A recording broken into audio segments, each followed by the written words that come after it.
Welcome to Hood Healing. Good evening. This is Lydia with Y with my co-host here. Lydia with the I. And we are here today to talk about drama-free. We're going to talk about unhealthy family dynamics. Don't be scared. You can learn something from this book. The book we're referencing today is called Drama-Free, A Guide to Managing Unhealthy Family Relationships by Nedra Glover Tawwab. And there's lots of good stuff in here. So let's get cracking. Yes, ma'am. And shout out to everybody who bought the book. Got a few people messaging me that they bought the book. So that was awesome. It was great. I'm just super excited about this because a lot of people were like starting to look at this and they were really excited about it. And so, oh shoot, I've got like a whole bunch of notes here. I could have written another book on my family alone.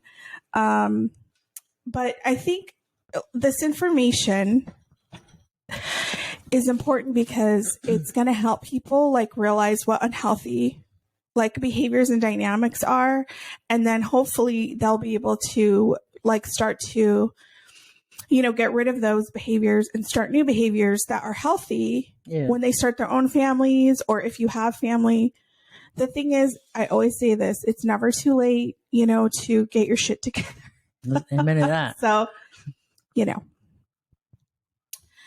anyhow, let's get cracking on what are dysfunctional family dynamics. So I kind of wrote them down and we'll go through them and then just kind of talk a little bit about how we're going to do things differently for our own families.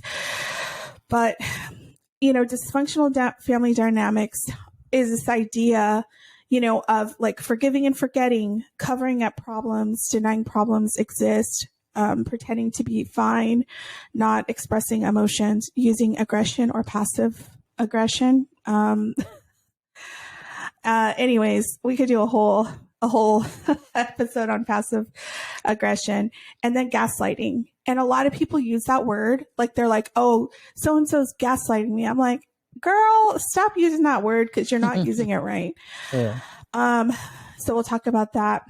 And then talking about things like, patterns of dysfunction, like addiction, neglect, abuse, codependency, enmeshment, and boundary violations. So we're going to talk about that as well. So first of all,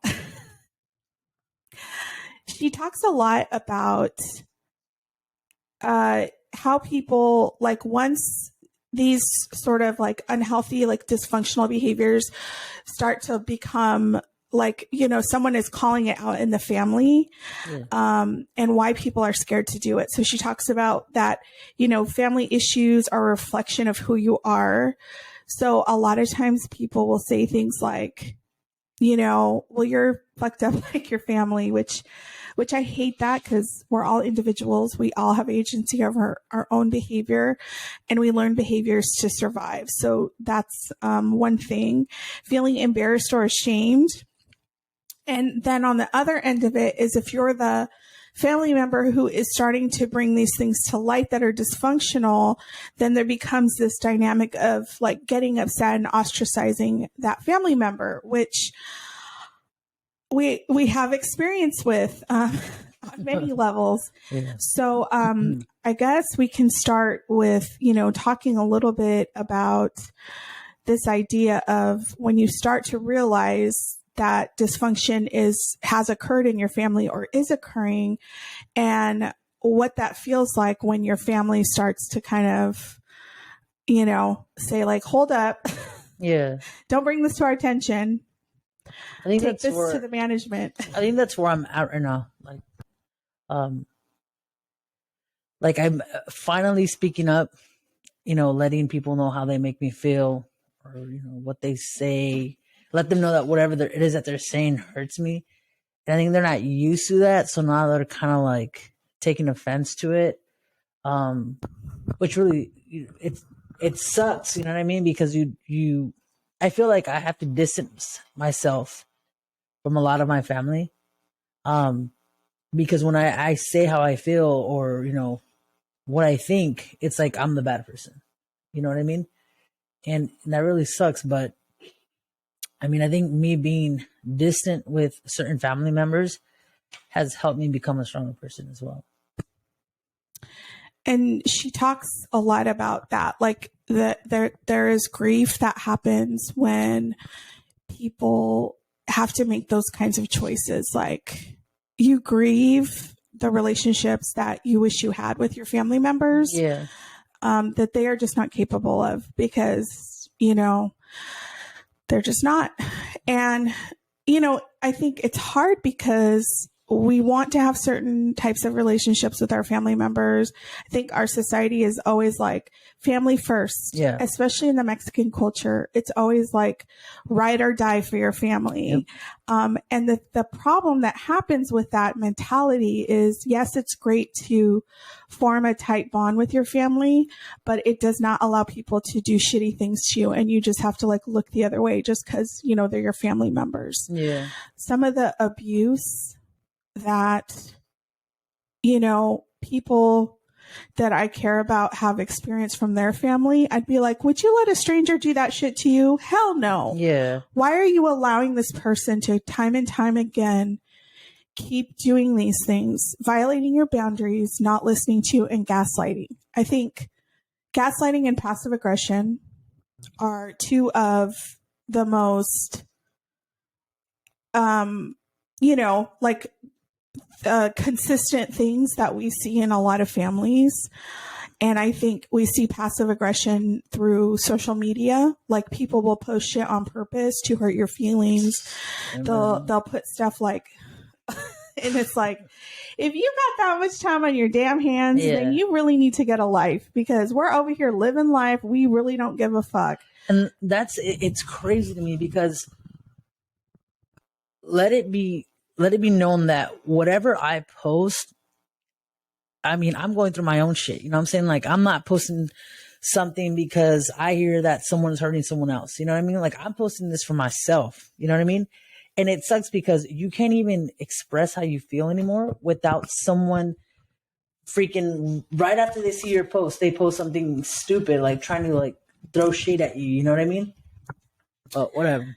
Well, and, for me, I've always been really passionate about just sharing information about stuff like this, sharing information about mental health, sharing information about like identifying these issues, because, it's some work that I've done for myself. And I've had to, also, I think I've had to redefine my expectations for my parents, my siblings, and just say, like, it is what it is. I'm going to stop being angry. I'm going to stop,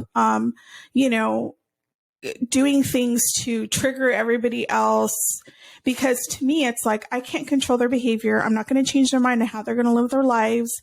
I'm just not going to do that. However, I also am going to put boundaries around how I'm going to interact with you, when I'm going to do that, and, like what I'm going to discuss with you or whatever. And, I think that there's definitely grieving that happens because of that, because sometimes you're disappointed because it's like not going the way you want it to. But also, I think it's super important for people to understand that when people are doing passive aggressive behavior, they are seriously communicating hurt, but they don't have the emotional capacity or maturity to tell you or have a conversation. Yeah. So they're just like, I'm hurt, so I'm going to hurt you so I can show you how I feel. And a lot of times little kids do that, right? They do some shady ass shit like Which sucks that. Because we're all adults here. You know what I'm saying? Like, and it just, I think when you start, at least for me, now that I'm opening my eyes and, speaking up and not taking anybody's bullshit, it sucks because you start to notice people's true colors. You know what I mean? Like how they really are.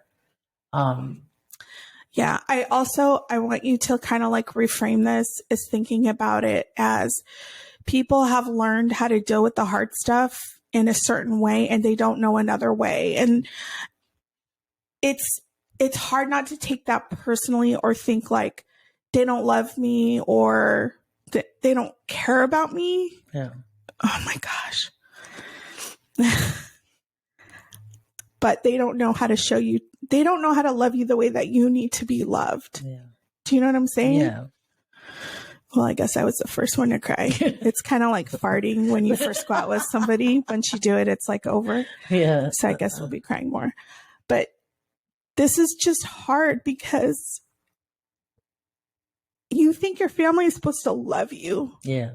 And accept you for who you are. And sometimes that doesn't happen. And but you have to let it go at a certain point and just say like, who are the people that are going to love me? Yeah. And surround yourself with those people. Like, who's going to accept me for who I am and not try to change me or criticize my life or tell me, you know, I should do X, Y, Z.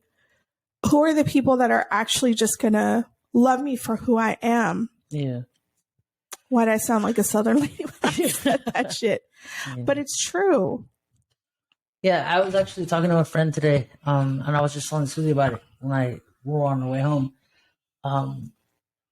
You know, she was telling me like, I hope you find peace, you know, and you know, with everything that's going on. And I told her I'm at peace. You know what I mean? It took me a long time to get here because for a long time I was the outcast. You know, I was the one being left out. You know, and it would hurt me. Like I would honestly cry. You know, like I would cry to Susie and tell Susie like, why am I not included? Or, you know, why don't they show me the love that they show other people, you know? And for a long time, it would hurt me. Like, I'm being honest, like, it would hurt me for a long time. And now it's like, fuck that. You know what I mean? Like, I didn't do anything to any of those, you know, any of those people. All I did was I told someone how I felt. I told someone how they made me feel. And that person didn't like it. And then everybody else didn't like it. And then that was it. It was downhill from there. You know what I mean? Yeah. And I know that I didn't do anything wrong because I simply told this person how I felt, you know, and, you know, they rode with it however they wanted to. And I told my friend today, I was like, you know what? I'm at peace. And to be honest with you, keeping my distance has made me realize a lot. You know what I mean? And I surround myself by people who love me, people who really care about me, like you guys, you know, Rosa, Sal, you know, like, you know, just even friends, you know what I mean?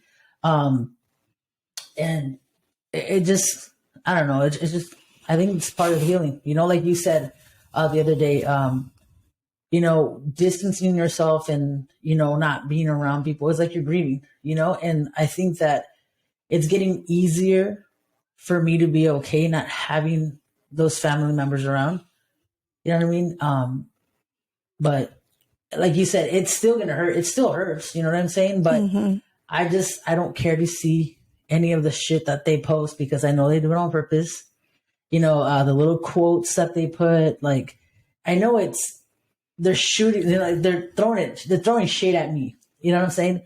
And like I said, in the beginning, I was crying, I was hurting, but now I'm just like, grow up, man. Like, if you want to throw shade, throw it in my face. You don't have to be putting it on social media or anything like that. And whatever I post is what I want to post. And I started getting shit for whatever I was posting too, you know? Well, I mean, at the end of the day, it's just some people aren't able to communicate their emotions, you know, instead of saying like, I don't know how to react to what you told me. And, you know, I think when it comes to negative emotions or the fact that people have to take accountability for how they hurt other people, there's a lot of folks out there, unfortunately, who have no idea how to do that, how to take accountability. Listen, you know, it took many years of just therapy and like other stuff that I've done to really be self-aware. But, you know, I apologize to my own child. When I go fucking ham, I'm like, I'm so sorry. That was about me, not about you, you know? And And I'm sure, I've made mistakes. I will fully admit that. And, but I think that there's vulnerability in apologizing. Yeah. And if you've never felt safe to be vulnerable, if you've never grown up in an environment where you felt safe to express your feelings, to have those kinds of hard conversations, it's not going to happen unless you go to therapy. I'm not saying you, I'm saying the emotionally, immature folks that need to do that. And I mean, and I think when you grow up in a Hispanic family, like you can't even express how you feel, because if not negative stuff. Yeah, like if someone does something bad, it's like, like you talk about it within yourself, and then you kind of hush because nothing's going on, nothing's wrong. We're happy, like we're a perfect family. No one's perfect. Yeah. She talks about like how that, impacts like just these dysfunctional family dynamics, and like not being able to express emotions. Like we're telling kids very young when they start crying, don't cry. Yeah. No seas chillon, and it's like we're taunting children for fucking crying because they're like 2 years old and they're, tired or they're hungry. They don't have the words to express it. And then we're getting angry with them when they're doing, the behavior starts to escalate to other things, or they become people pleasers. So they get, that first girlfriend or boyfriend that's like a little asshole, but these things need to change, and it's hard. A lot of people are going to push up, and be resistive to like this kind of change for their family. But I'm getting out of control over here. She talks about like, as an adult, what does it look like when you do grow up in these dysfunctional family dynamics? And, one of our dysfunctional family dynamic was addiction. I had a father that was and still is an active, a marijuana addict. If we're going to be, open and honest, no tea, no shade, Dad. But so, and it really impacts your mental health. It impacts your ability to grow up and trust people, because you're constantly covering up for that person. Yeah. I remember so many times where like,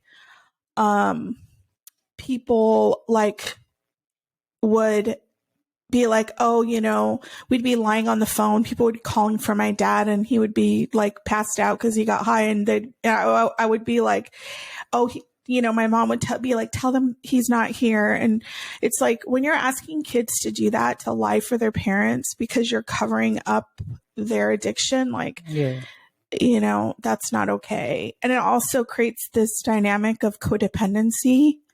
So either mom and then sometimes if you have siblings that are addicts, then they kind of start to do this, I'm going to protect you and cover up. We're not going to talk about that you're an addict, but we're going to start, trying to make excuses for you so people don't look at our family in this way. Yeah. I think that's how it was with me too. When I was, when I was doing my stupid shit or whatever, a lot of people would give my grandma shit for, for still having me around, for, still helping me out when I needed help. You know what I mean? Like, and to her, everything was fine. We were all fine. Everything was fine. Like, it was just a little, phase I was going through or whatnot. And, to put all those rumors at rest, like, she is not to blame about anything that I was going through. You know what I'm saying? Like, she was there for me because she would listen to me whenever I was having a bad day or anything, like stuff like that. But she is not responsible for my addiction.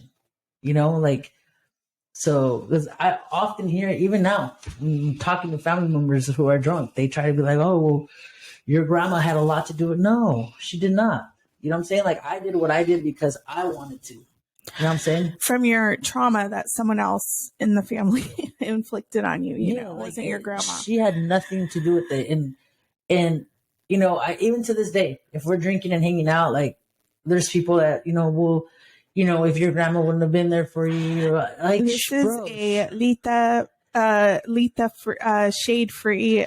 yeah, it really is. Like, don't, Like, I mean, I will ride for my grandma. So like when people start like talking about my past, like, bro, I don't live there no more. Like, stop bringing that shit up. Like, I overcame all that shit. You know what I'm saying? Like, you ain't a therapist. So I ain't gonna sit here and talk to you about my past. You know what I'm saying? Like, yeah.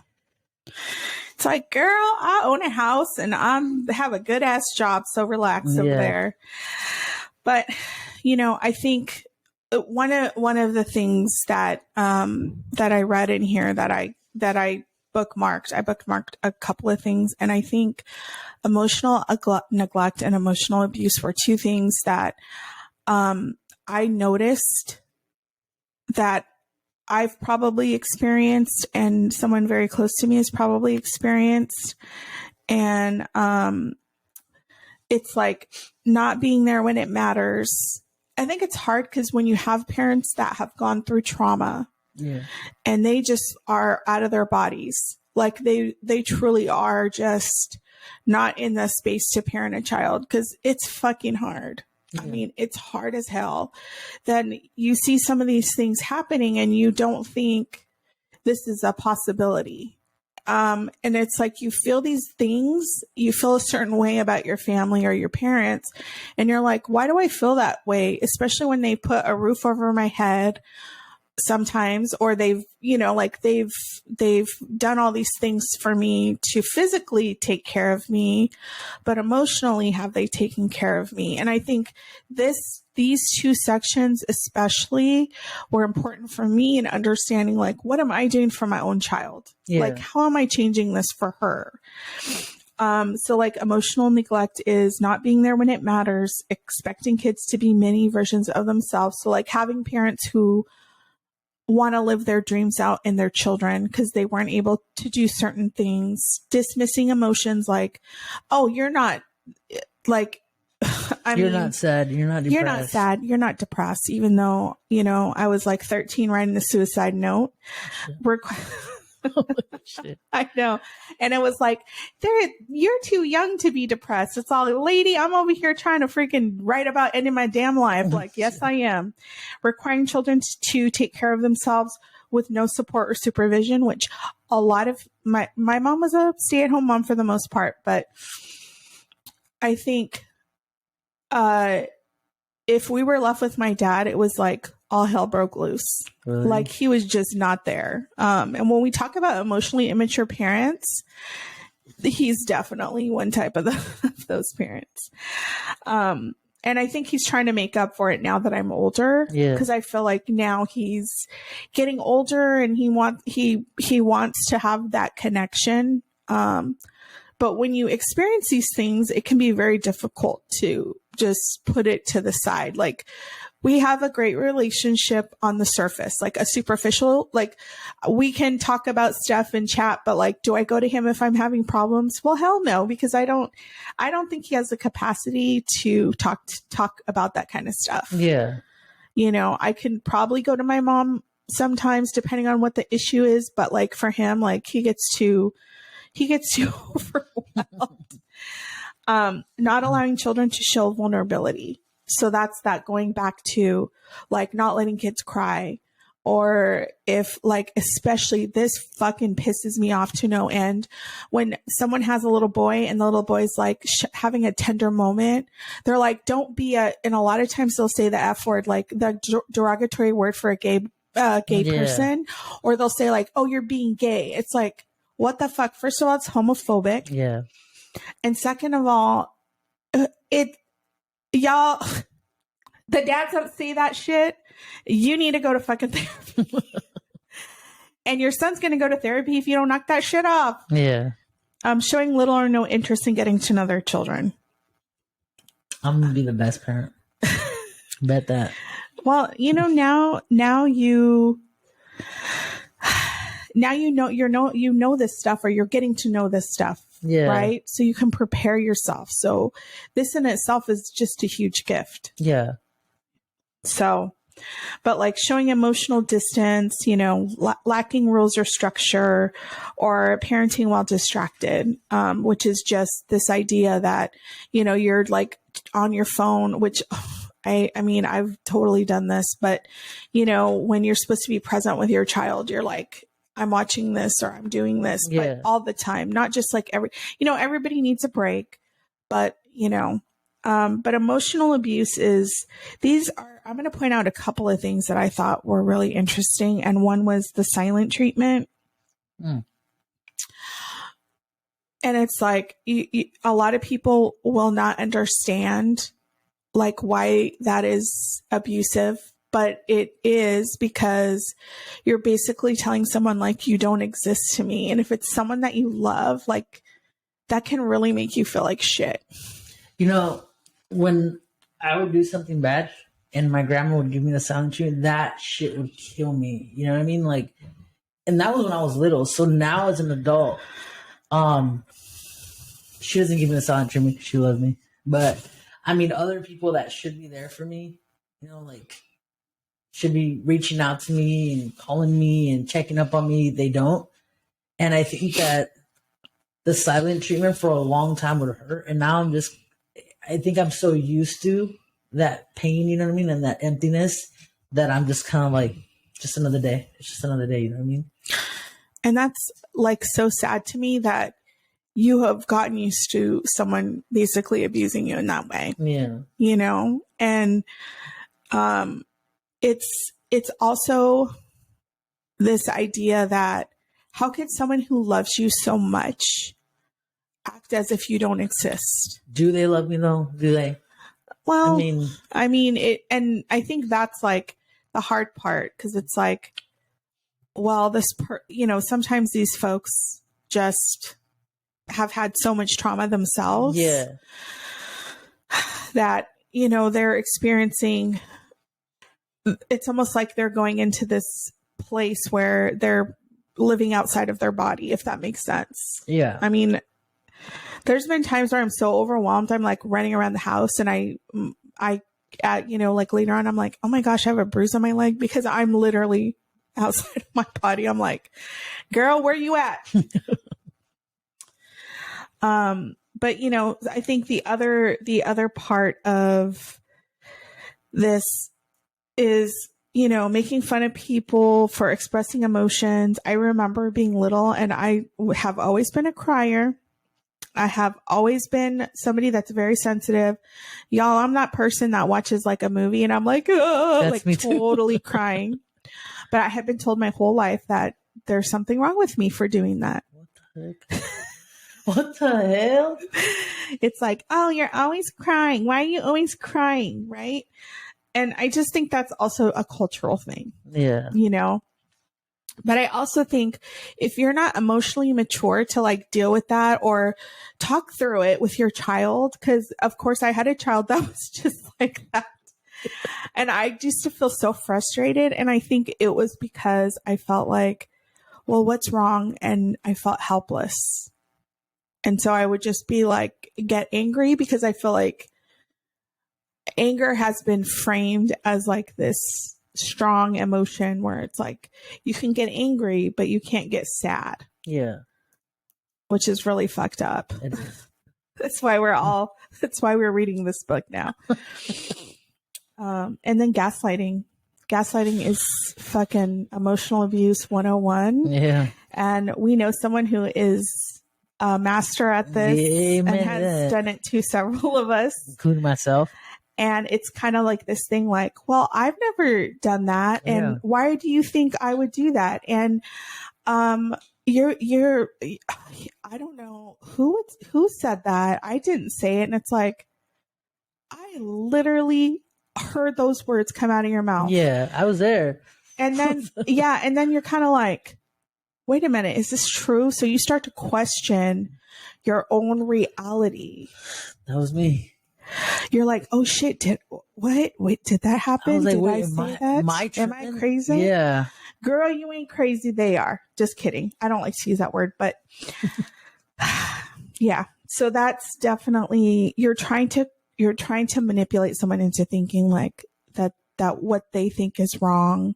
You're trying to control the narrative, and it's very, very manipulative behavior. I think that's how it is, or it was with my family, like, or well, you're to blame because you're not coming around, or you're to blame because you're not finding time to spend with us or whatever. But it's like, why? Like, why should I come around if you're going to make me feel like shit?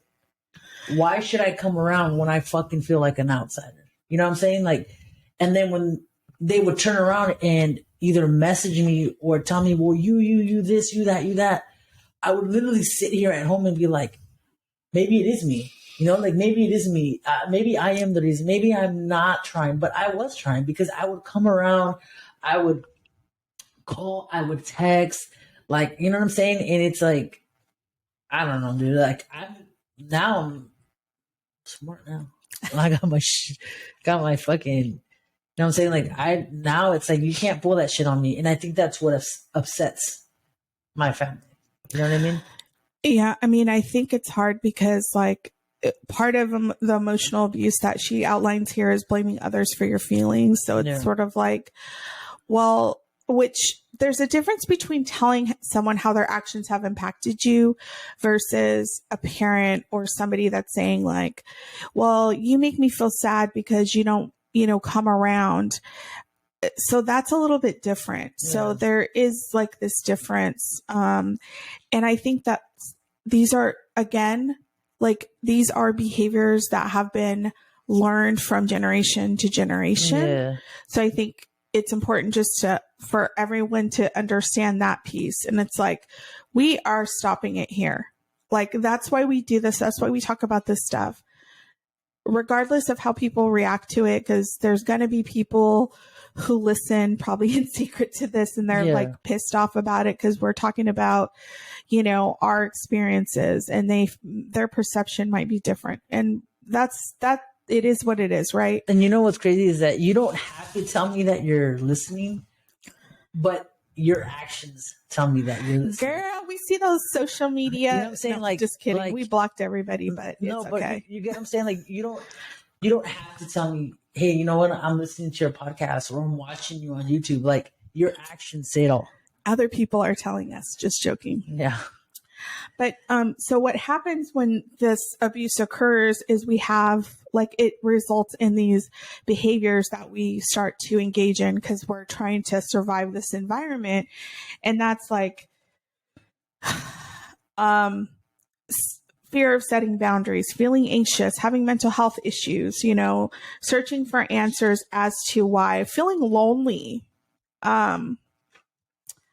unconsciously self-sabotaging, which is like when you start to do, like, let's say, for example, I think this is probably something a lot of people can relate to, but like, if you wanted to go back to school and you start the process and then all of a sudden you're like, I'm too stupid to do this. So you just are like, fuck it. You start just missing a deadline, and then you just drop it all together. And that's like self-sabotage because of the stuff we've been told. Yeah.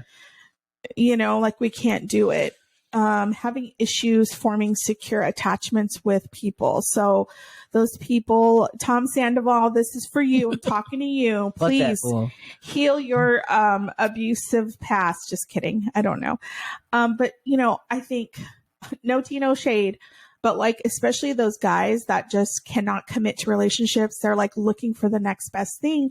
Oh yeah, everything. There's some healing that needs to happen. Like, if you can't fucking have a secure attachment with another human being, there's something wrong there. Yeah. I mean, and that's anybody. I'm not talking just about guys, although, some guys like to make it look fun.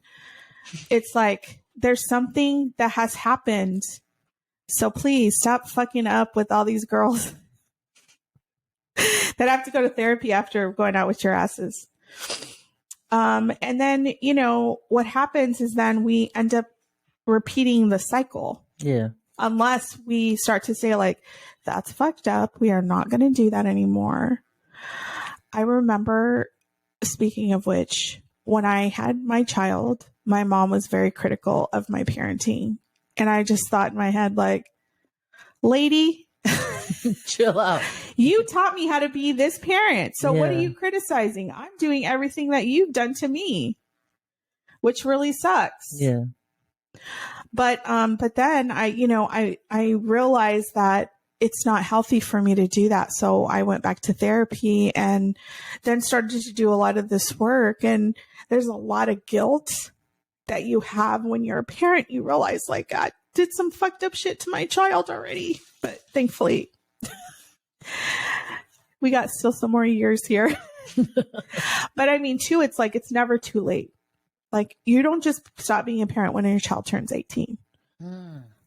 Nope. I hate when people say that because it's Yeah. just, it's not true. Like, when you have a child, that child is yours till the end of your life. So you have the opportunity to do right by that child and have that relationship that is healthy, and recognize how this kind of stuff impacts you in your daily life. Yeah.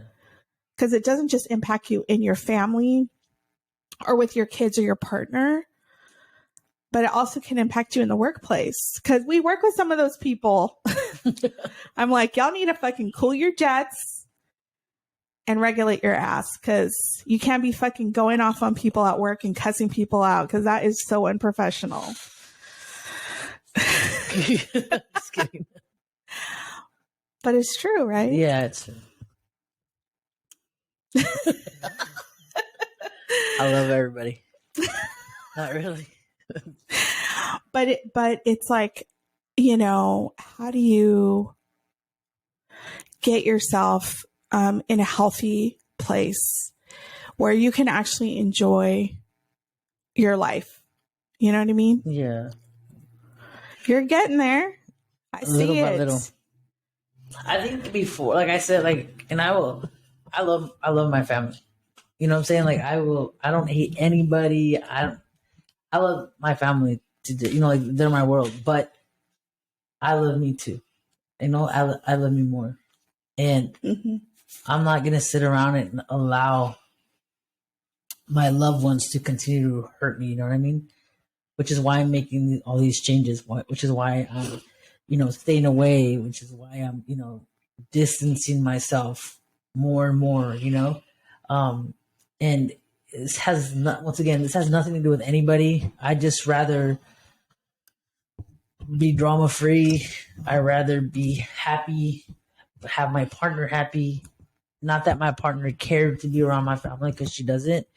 It's just when you make someone feel out of place, like, why be there? Girl.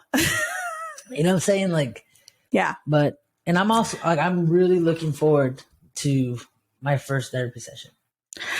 I'm very proud of you for taking that step. And I think that it's going to really change the way that you see things. Yeah. And I think it's tough in the beginning. And I think it's just like, you start to it's like taking off the scabs of like all of these wounds and going back and making sure they heal right. You know what I'm saying? So like, it hurts sometimes in the beginning, or you just feel like, I know there's been people that I know that have started therapy and they're like, I hated it, and they just stopped. And I mean, sometimes you may not have the right therapist for you, but I also think a rule of thumb is wait like a couple of months to see how things go, because you're still building a relationship with that person. And sometimes they tell you stuff, you're like, what the fuck, man?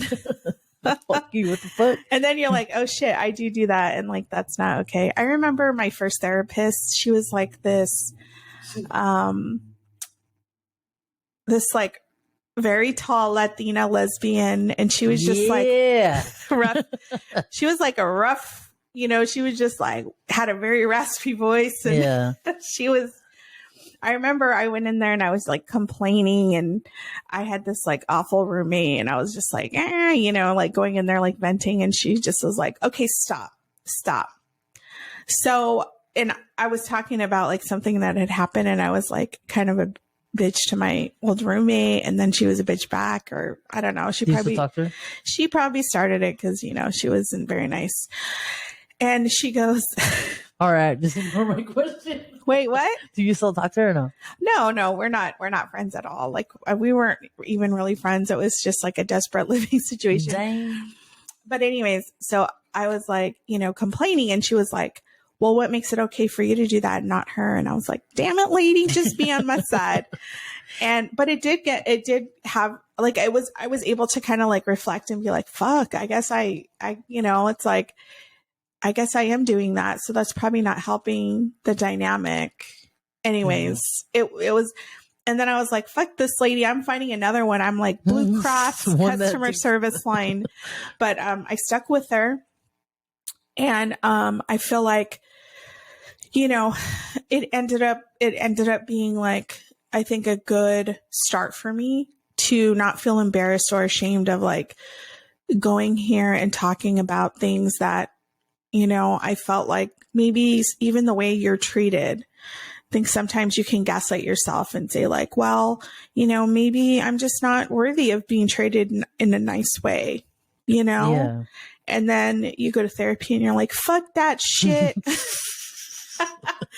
And I think, you know, we can do that with people where we can try to change ourselves, or, you know, I mean, I'll speak from as a straight woman in a relationship with a man, like, you kind of get into this like stereotype of, I'm going to do everything for my husband, you know, and I'm going to cook, I'm going to do this, I'm going to make everything from scratch because I do that shit.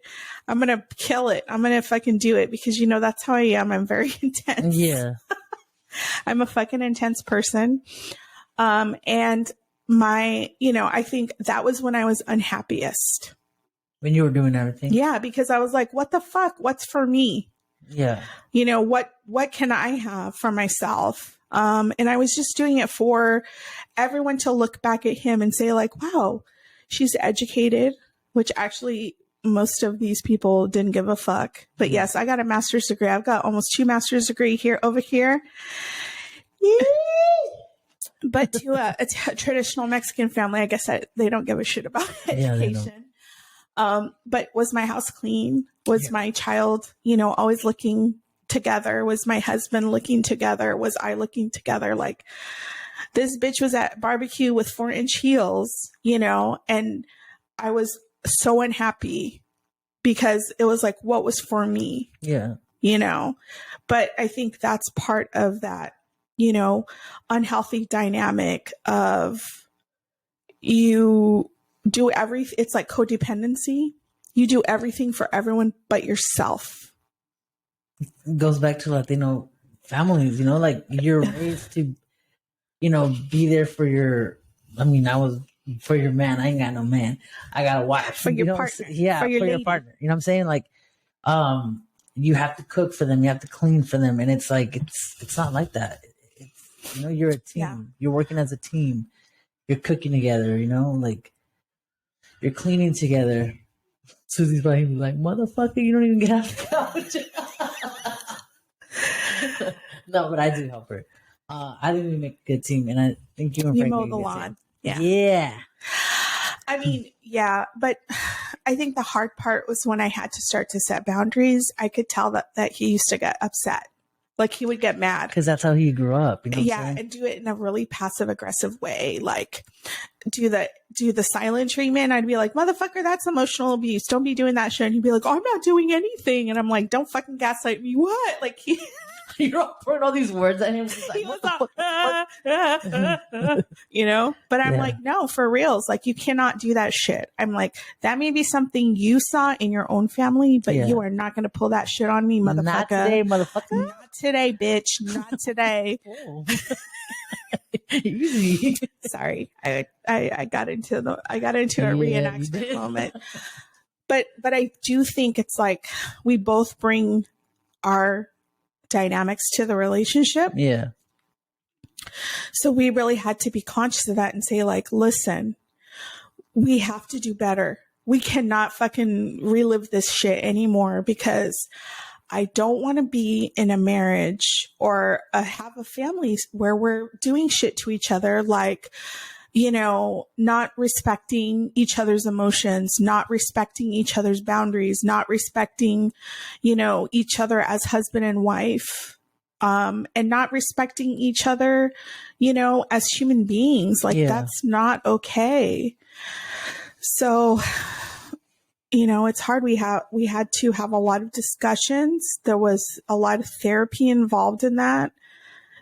When you're married to someone for 22 years and you spend 20 years doing some of this shit, you have to like really step back and figure out, what do I need to do to heal myself, and what do we need to do together in our relationship, and what do we need to do to heal as parents? Yeah.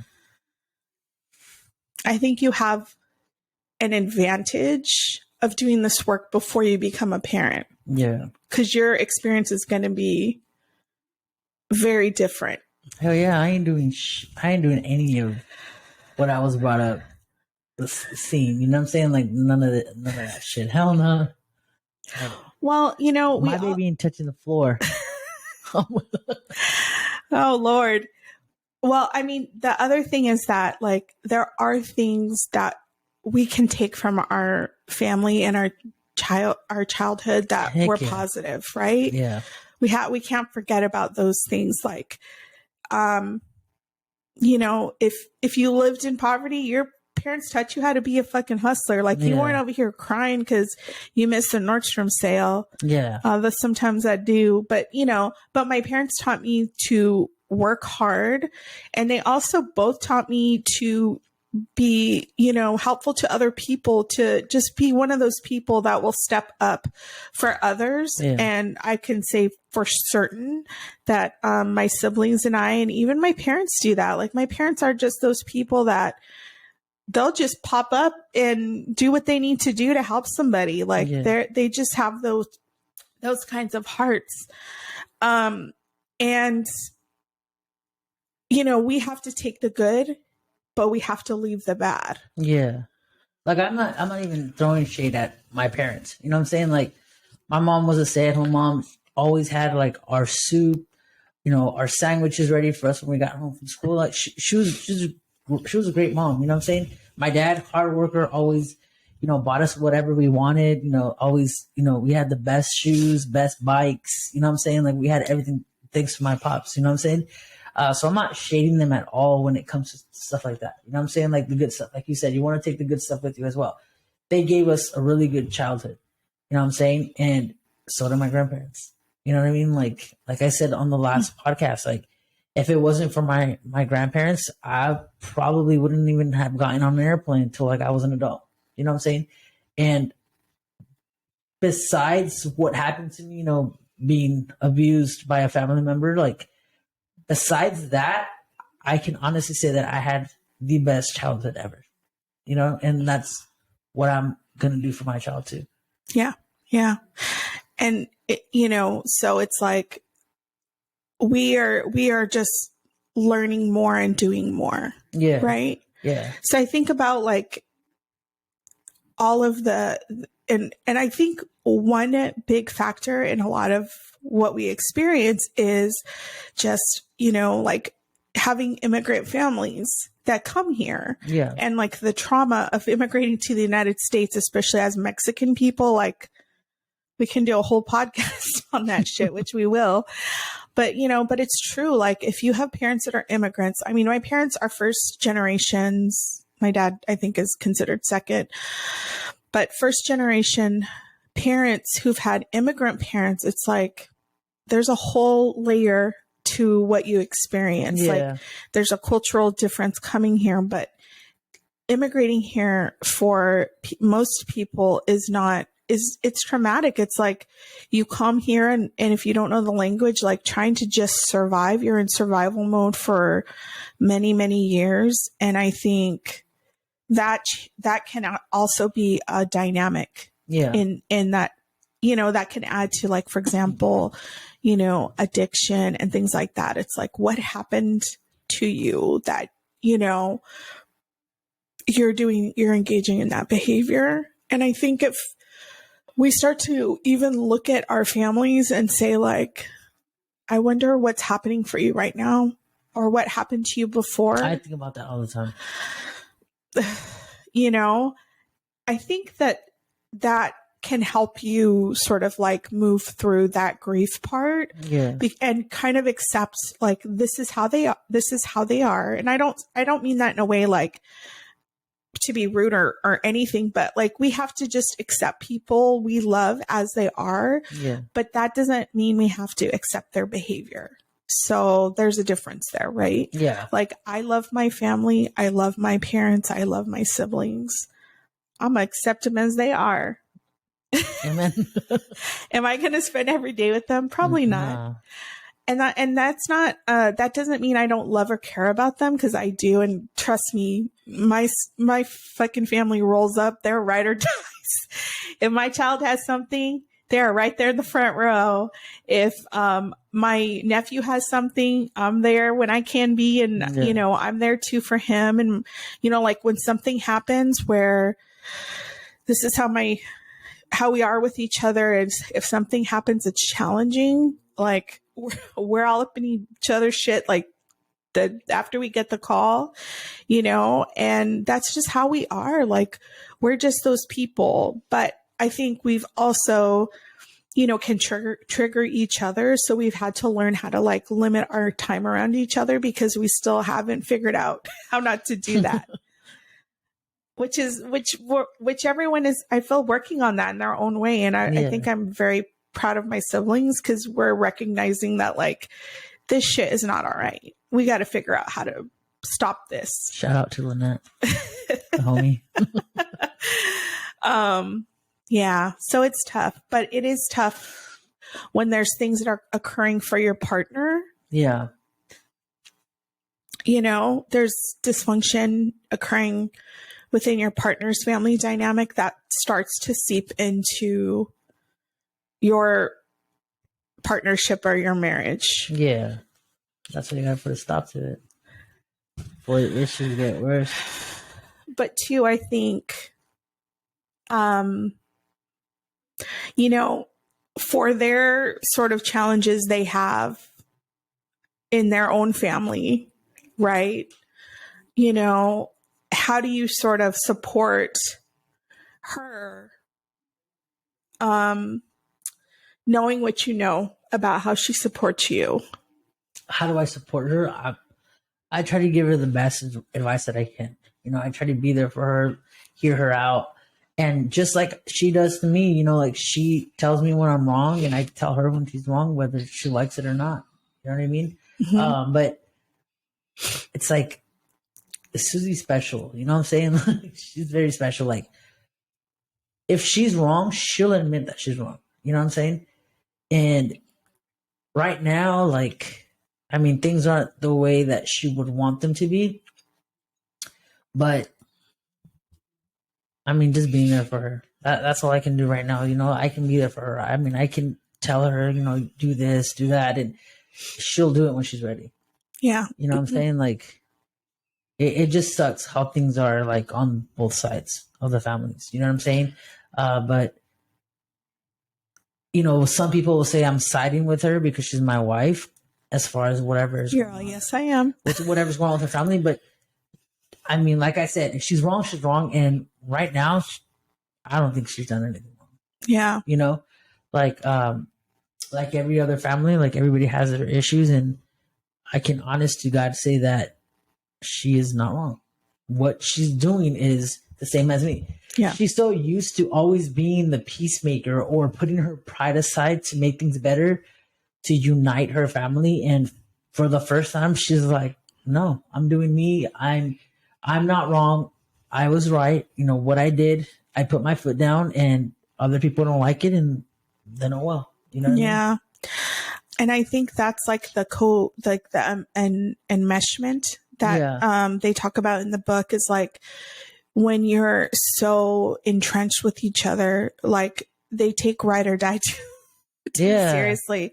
I mean, part of loving people is also having them be accountable, like holding them accountable for when they do things that are hurtful. And, you know, like I try very hard to model that. Yeah. And, you know, there was an incident where somebody like basically said that they were uncomfortable with something I did. And I said, like, I'm really sorry. That wasn't my intention, but you're hurt. So I'm sorry for that. Yeah. And, you know, but on the same token, when they've done that behavior and it was brought up to them, it was like, well, that's your problem, not mine. Yeah. And it's like, wait, hold up. When you're in a relationship with people, you can't do that shit. Like, that's not okay. And when you have a partner that is experiencing, you know, a lot of shit like gaslighting and, you know, this enmeshment where it's like, oh, you brought something up that made one person with a lot of power in our family upset. Then guess what? We're fucking icing your ass out. Yeah. The choice has to be made. Are you going to continue to engage in like this back and forth? I made the decision for myself. I was like, peace. I have done this for 22 years. I refuse to be disrespected anymore. Yeah. I ain't doing it. Peace out. I have no, and the thing is it even, you know, I allow my partner to do what they need to do because it's their relationship and it's different. Yeah. But for me, I was like, I love myself too much to continually be disrespected, have my marriage disrespected, you know, have people, you know, doing really passive aggressive shit, like screenshotting my posts on fucking Instagram and sharing it with other people that shouldn't have been looking at it. Yeah. And it's like, if you have that much fucking time on your hands where you are actively trying to hurt me, I feel really sorry for you. Yeah. Like, obviously you're hurting so bad. Like, you've got a lot of trauma that you need to heal. You need to get on that path because I'm living my best life over here. Yeah. And, you know, that's when I kind of was like, the mute button is your friend. And so is deleting people. Delete. How about you? How are you there? Because we're talking about right now. Like, Frank's going through his shit too. Like, how are you there for him? Like, I know you said allowing him to make his own decisions on what's going on, but how? Like, what do you do as far as being there for him? You know what I'm saying? Yeah, I just listen to him. Yeah. We talk. Sometimes I have to be like, you don't deserve that. You do not fucking deserve that shit. And I'm like Susie. I'm like fucking Donkey Kong. Like, I'm ready to smash. Yeah. Like, I'm not smash sexually, but be like, be like, whose head do I gotta bash? Like, no. But for me, it's like, it hurts me so much to see that. Yeah. Like, seriously, it's really hard for me. Yeah. To see him go through that. I love that man so much. Like, he doesn't deserve that. Sorry. We need tissue in here next time. Girl, that was that's your department. And I'm not sorry for fucking crying because it's You horrible. shouldn't be. Yeah. It's okay. Oh, my sweater. No, but I think that's where Susie's at too. Like I said, like, I think it's getting easier for me to be okay without my loved ones in my life. You know what I'm saying? But she tells me, like, you're getting better at it, but I know it hurts you. You know what I'm saying? Like, she's like you. Like, she'll start crying and she'll tell me, like, you know, I love you, and it hurts me to see you like that. Like, what can I do to help you? And honestly, just being there. You know what I'm saying? And when me and Frank sit and talk, like, we're going through the same shit. You know what I'm saying? Like, we're going through the same shit. And honestly, like, I think having him there and, you know, letting me know what, his thoughts, his feelings, like, I think that helps me too. You know what I'm saying? Because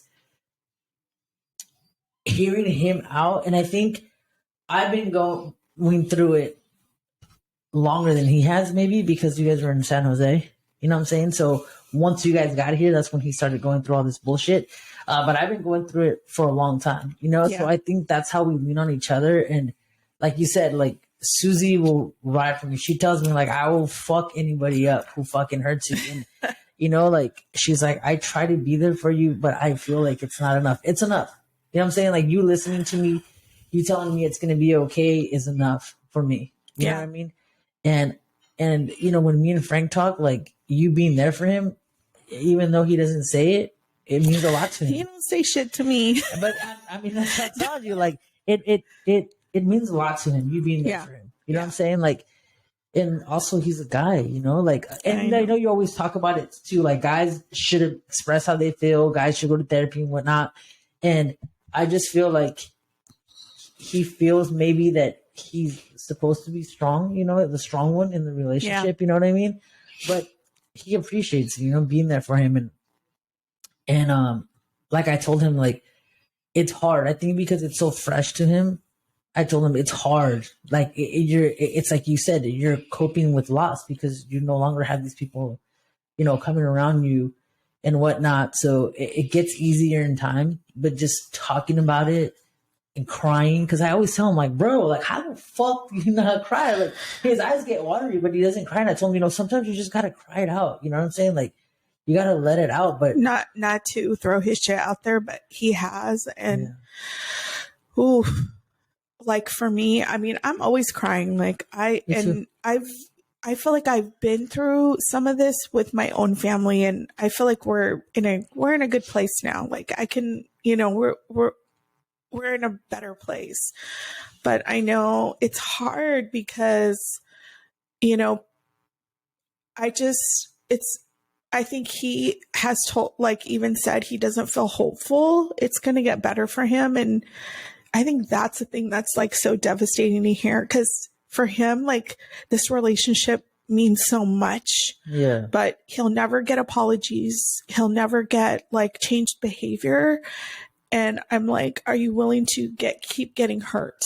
Because it's just going to keep happening. Like me, I'm fucking done. Like, peace out.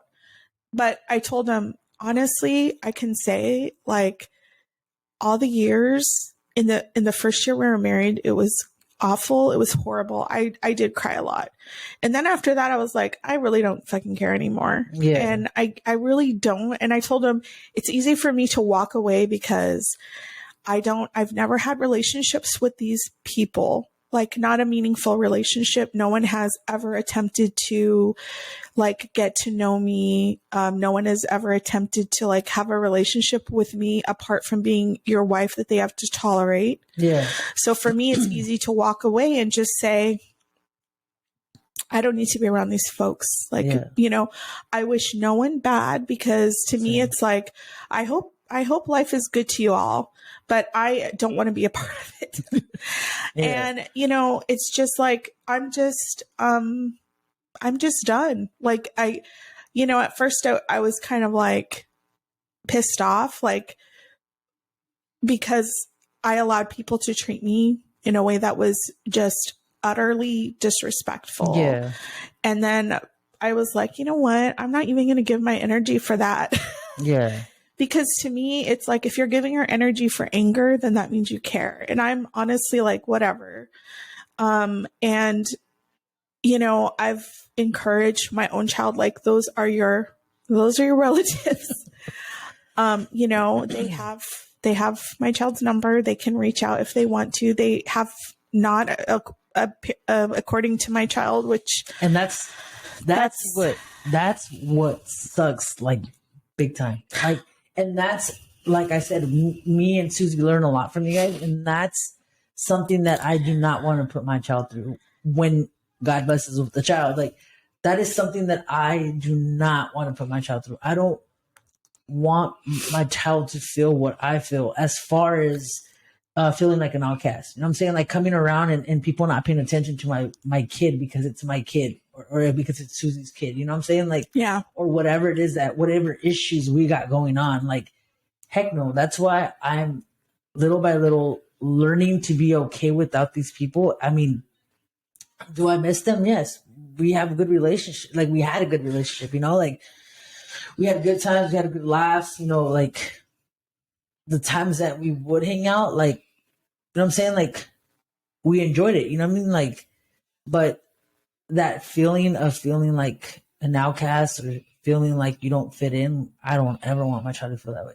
And it Yeah. hurts me to know that they don't even reach out to your kid, you know what I'm saying? Like, how, like, as a grandparent, like, how do you not reach out? Can I tell you a story? Yeah. My mom and I got really into it one time, and I'm like, do not come over to my house until you go to therapy. Yeah. She didn't go, but you know, this damn lady was sneaking over to my house when she knew I wasn't there to see my child.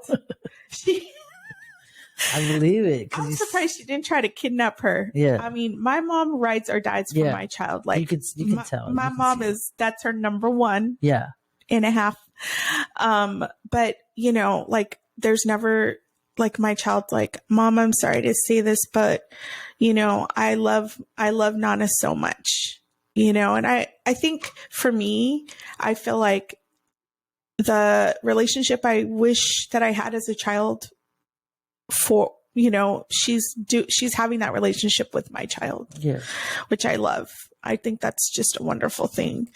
And I think, you know, we've been very fortunate to have other people in y'all's family step up and act like, you know, aunts and uncles. And it's just been remarkable. Like, you know, there's just, you know, people that have really supported, you know, our kids so much, and like all these things, like going to plays, you know. Yeah. And, you know, like Rosa and Sal, like they, and you guys, you know, like they are there all the time. And we know that, they're just supportive, and, and even, you know, like, you know, Louie and Jasmine too, just, you know, they're always so loving and supportive to our child. So we're very lucky. There's a lot of people who step up. Right. And I think that's what we focus on. We don't focus on, like, you know, the negative stuff, the loss. I mean, I don't anyways. I know for Frank, he feels it sometimes, especially holidays and stuff. Like, these are our kind of like first holidays we've not been celebrating. So I know that's really difficult for him. But, you know, I think you kind of go through that grieving process. Yeah. And you just have to kind of create your own family. And there's nothing wrong with that. I know that there's some people who will say, like, he needs to be the one to eat it, basically. No. And we have been doing that for 20 years. Yeah. We've been tolerating a lot of bullshit, and we're not going to do it anymore. Yeah, that's what I'm telling you. Like, before, I would be like, oh, shit. Karma's like, stop talking about the bitch. You know what I'm saying? But, like, before, I used to be the same way. Like, I used to be like, you know what? I'm just going to eat it. I'm just going to eat my feelings and just, you know, keep trying, or, you know, keep coming around, even though I feel some type of way. Or as soon as I would leave wherever I was at, on my way home, I would be feeling some type of way. You know what I'm saying? Like, and it's like, no, tell him no, do not eat it. No, like, he does not have, why should he have to be the bigger person? Right, right. And when you are constantly the bigger person, then what ends up happening is that you're showing someone, I can continue to treat you like this, and there's no consequence. And that's basically why we got to this point, because I think it finally got to a point where it was like, okay, that's it. Like, we can't tolerate this anymore. Yeah. And especially when it starts to affect our child. So when it was like stuff that was starting to happen to our child, I was like, as a mother, fuck that shit. Like, will not do that. I'm not gonna, you know, allow that to happen. And to me, it's like, if you're starting to do things to my child, that's it. Girl, when you have your child, hell no, I will lift a car off of that kid. I would I will beat down anybody when it comes to my child. And that was a conversation we had to have, was that, you know, if you don't protect our child from all of this shit, then all hell's gonna break loose, boy. So you better figure out how you're gonna deal with this, because that was hurting him too. Like, you know, how are you treating our child in a certain way? You know, someone in his family was doing things that were like not okay. And, you know, that was like, I think one of the last straws, but also, you know, there was things he was asking for in terms of like respecting his boundaries about certain situations. And it was basically like, well, that's your fucking problem. And then it became this thing. I know I kind of said this to you, but like, where other family members were doing this, throwing the rock and hiding the hand. Kind of like, oh, into our face. It was like, oh yeah, I agree. And then going behind our back and then continuing to perpetuate the behavior, themselves. And at that point, I'm like, I am wise to the game.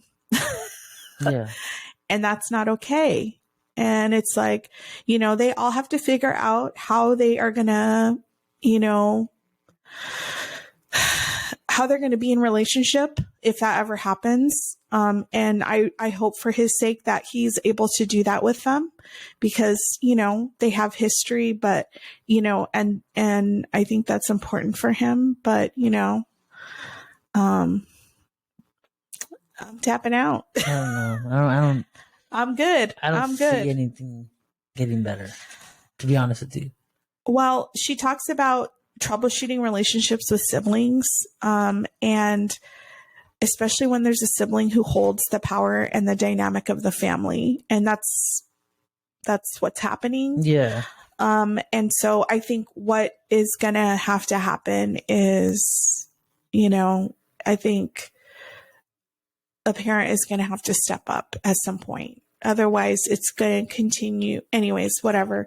But, we're going to get deep into that in one of our future episodes, because I think that's a really complicated dynamic, is the sibling relationship that has the power. Girl, we can go on for like a whole nother hour.